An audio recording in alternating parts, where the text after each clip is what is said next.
mean, everybody's that man ain't no. He got no chance. Tank told you a couple of days earlier. Hey, you not going the distance. Y'all shake. Pretty little 250, whatever the case may be. You go into that fight. You know Tank's a slow starter. Builds up as the fight progresses. Know he's trying to land. Hook to the body. Come up top with it. I thought even without the knockdown, I thought he won it. I thought he had. I mean, look. I know Tank landed punches, but because he was aggressive. Roach was the more aggressive fighter. We will never see that fight happen again. It just will not happen. Gervonta Tank Davis doesn't like hard fights. It's that simple. We've seen it over and over. He fought a Ryan Garcia drained. He fought a very inexperienced Rolly Romero. Shannon Sharpe didn't mince words when criticizing Gervonta Davis for avoiding a rematch with Lamont Roach. Sharpe argued that the fight should happen, especially since Roach arguably deserved the win if the knockdown had been properly counted. He called out Davis for dodging tough opponents, emphasizing that it's time for Davis to stop avoiding real challenges and give fans the rematch they've been waiting for. If they have a rematch. Yeah, I mean, they have to, huh? But look, there's enough fighters in that class. You got Lomachenko, you got Shakur, you got Haney, you got Garcia, you got Tank, you got Roach. Come on, man, make these damn fights happen. Stop ducking and dodging each other. What the... Sharpe's criticism gained further traction when even Tank Davis himself admitted that Lamont Roach possesses superior skills. This admission added weight to the argument that Davis should face Roach again to prove himself. Conference, and you looked at him and you said, you really should have waited. You took this fight too early. You really should have waited. That's what you told him before the fight, and then you went and put him to sleep. This cat right here, Lamont Roach, he ain't saying something like that about you, is he? He's not doing that, is he?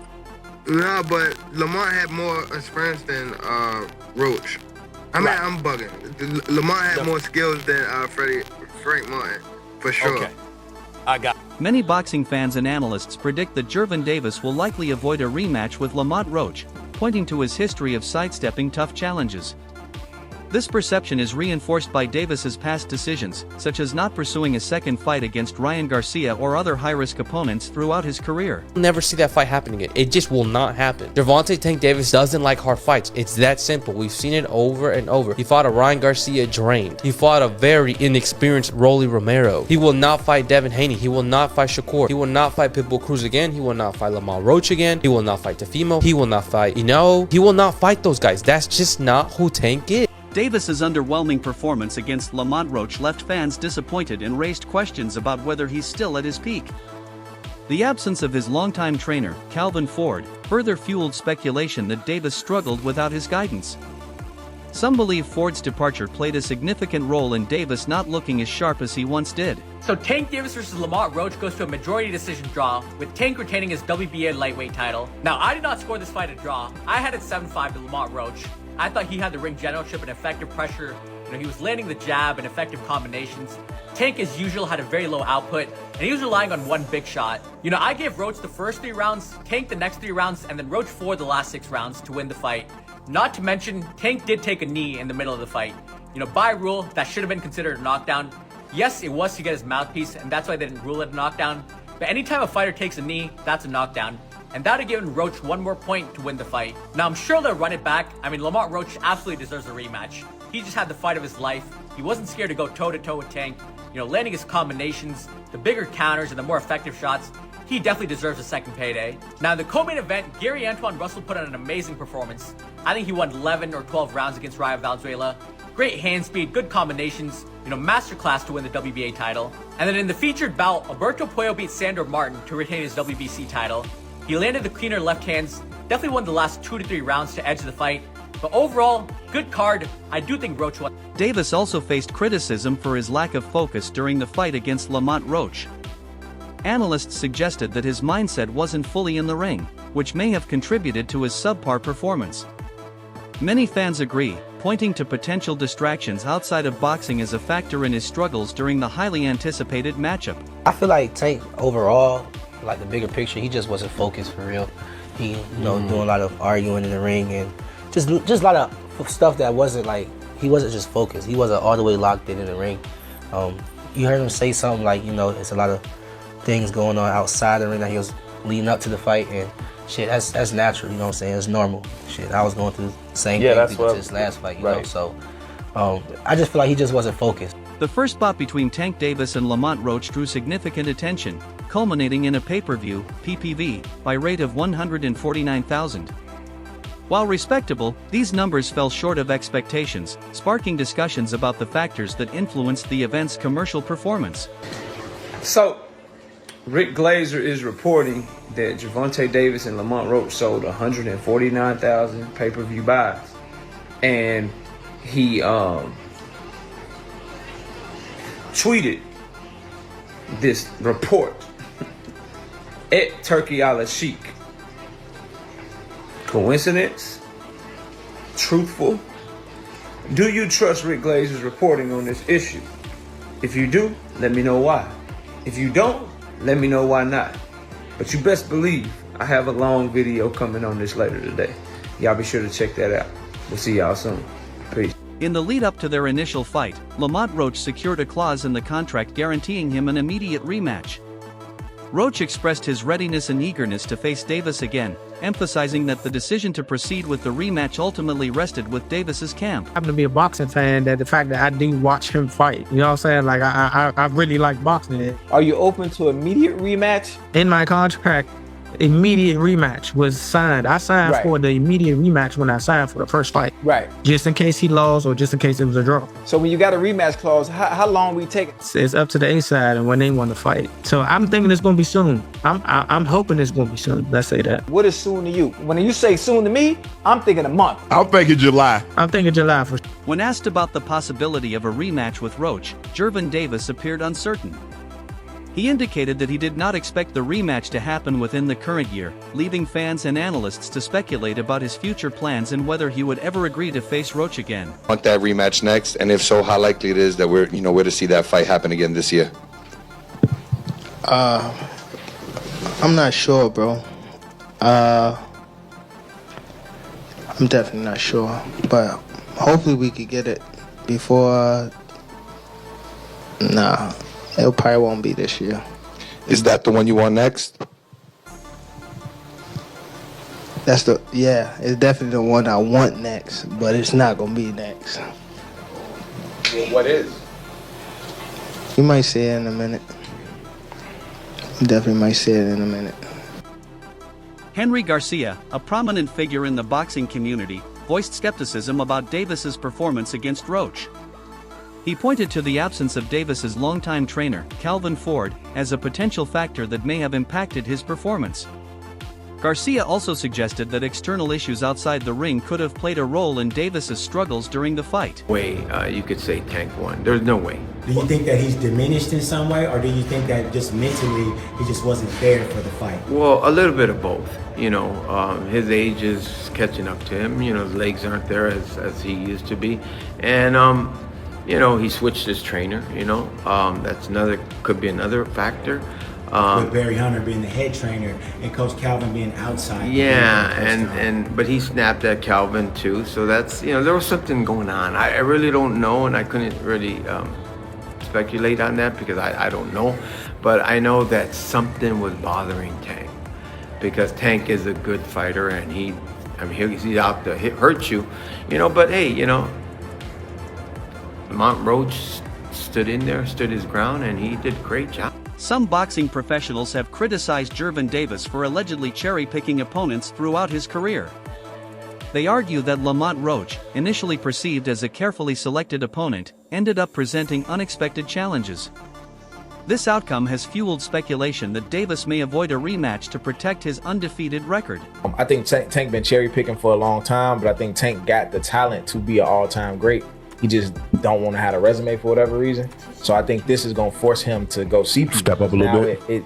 It showed, even his fans, it kind of took that allure off. Like, oh, this nigga not perfect. He can't just whoop anybody ass. Like, you know what I'm saying? So, and I think Lamont should have won the fight on the technicality. Oh. If it wasn't a knockdown, the ref wouldn't have started counting. He started counting. He only stopped because Tank told him to stop. He told that nigga, no. I'm like, no, stop, nigga. He was like, oh, my bad. Yeah. You take away the jabs, Tank landed more. Percentage was higher. I'm all about connection, bro. I think Tank did a better job in the fight. I gave Lamont maybe one of the early rounds. After round 6 or 7, I think Roach put in very good work and kind of matched whatever Tank was doing, or Tank matched whatever Lamont started doing. The technicality, bro, that was. During the initial fight between Davis and Roach, Davis faced criticism for his performance, which led to a surprising reaction from his own fans. The stadium echoed with boos directed at Davis, reflecting the audience's disappointment and increasing the pressure for a potential rematch. This reaction has added to the growing demand for Davis to prove himself in a second bout. Gervonta doing this shows that it wasn't an outside strange occurrence, that it may just be a part of his DNA. For him to get hit in amateurs and then take a step back and take a knee when he obviously wasn't hurt, it just shows to me that instead of gritting it out, all right, and possibly get knocked out or taking those chances, he'd rather take a knee to disrupt the momentum and then start over. That's how I'm taking it. It can be a great strategy, or it can be the bully complex.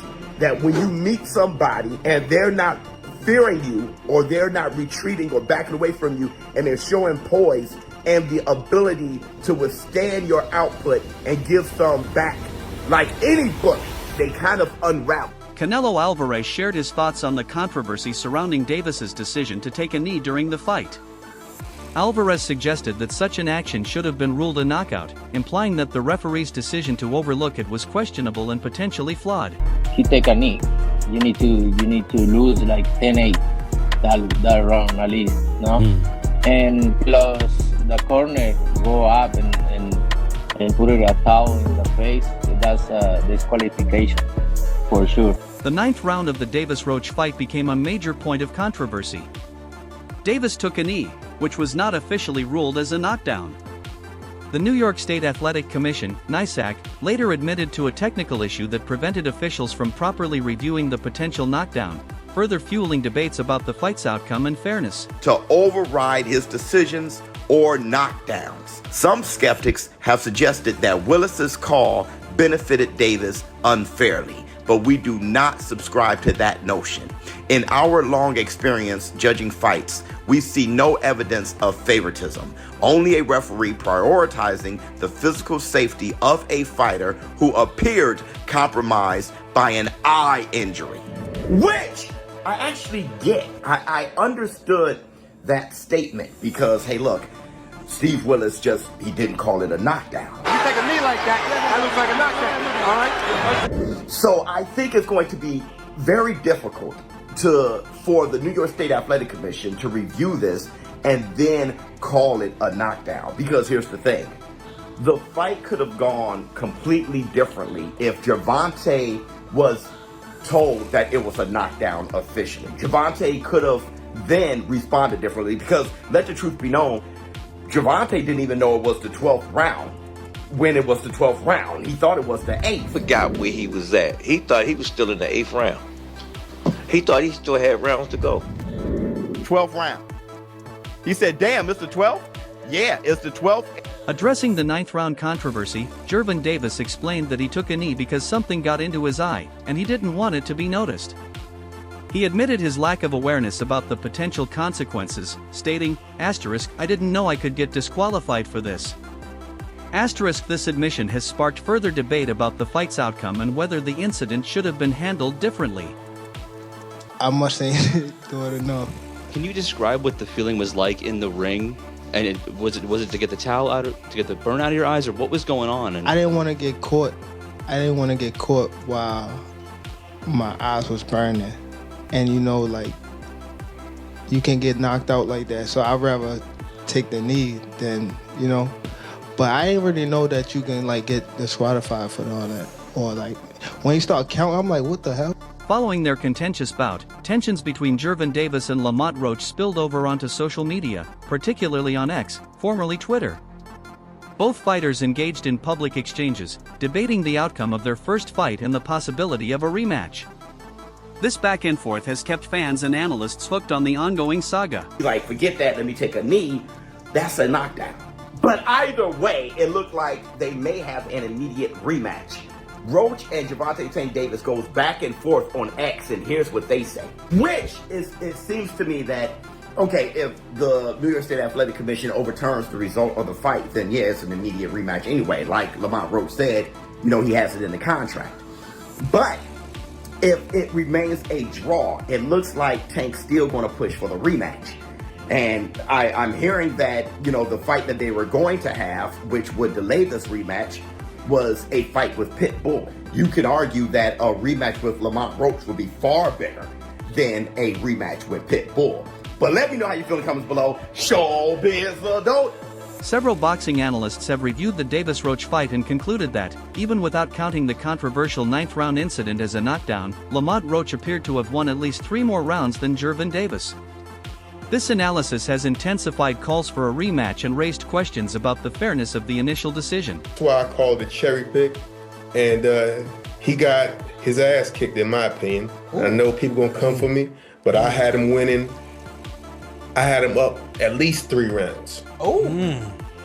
At least 3 rounds. Oh. Not including the knockdown. Yeah.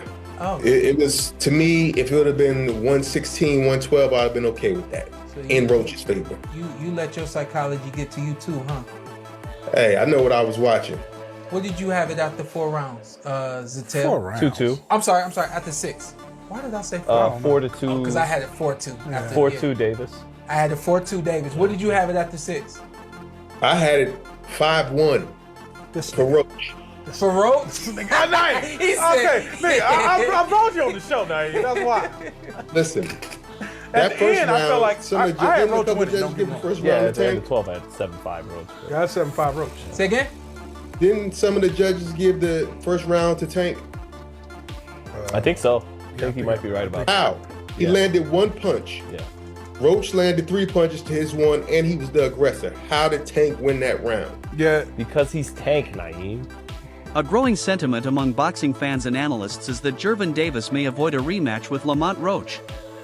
This speculation is fueled by Davis's history of sidestepping tough rematches, including his decision not to pursue a second fight against Ryan Garcia and other high-caliber opponents in the past. Gotta talk about it.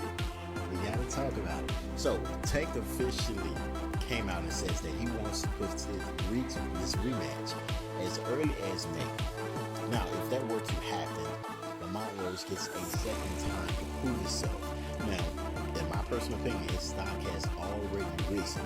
He is already known, but the fact that he went toe-to-toe with Tank on the decision that ended in a draw, whether he loses this second fight or not, don't even matter. Because he's directly in line to go against the Keyshawn Davis, the Shakur Stevenson, and etc., the Devin Haney's, and etc. I can see him moving up and going against Devin Haney or Ryan Garcia or somebody like that. So many people to fight. Lamont Roach has definitely proven himself. But let's talk about something else. And that is the hairstylist situation. My humble opinion, I believe she should have been quiet. As a hairstylist, there was nothing for you to say. There was nothing for you to say. No fan in boxing is going to look at that like, I don't want to break my hair. No one would have said no. But she hurt herself when she came out and publicly made multiple claims. All these receipts that no one needed, no one asked for, saying, oh, this had no grease or oil in it. Who cares? But I don't even believe it. Sometimes it's best to remain quiet. But you guys let me know in the comments, should she have remained quiet or should she have did what she did, which is spoke up? You let me know. Boxing analyst Showbiz the Adult made a bold prediction about a potential rematch between Gervonta Davis and Lamont Roach, stating that Roach would secure a knockout victory. Showbiz highlighted Davis's struggles without his longtime trainer, Calvin Ford, and the controversy surrounding their first fight as key factors. He emphasized that if the rematch happens, Roach would enter the ring with confidence, believing he has what it takes to finish what he started and hand Davis his first loss. You got any grease in your hair tonight, Tank? That is it. Lamont, please say that in the second fight. Any questions? You got any grease in your hair tonight, Tank? Like, you got any grease in your hair tonight, Tank? Like, hey, bruh, be on that. Because here's the thing, he never hurt Roach. Roach just waited, and Roach was squared up and turned sideways. And I'm like, oh my God, I didn't think he had that. He was like, I'm like, oh my, and then he just sitting there like, you can't, I know what you're gonna do because I've trained with you since we were kids. Tarver beat Roy, but he knew Roy since amateurs. Roy said he never liked fighting sparring partners because they know you so well. I should have. That's it for today's video. Stay tuned until next time. Don't forget to like, share, and subscribe to our channel. For more exciting videos, make sure to hit the bell icon and stay updated. Subscribe to Boxing Hub now for all the latest in boxing.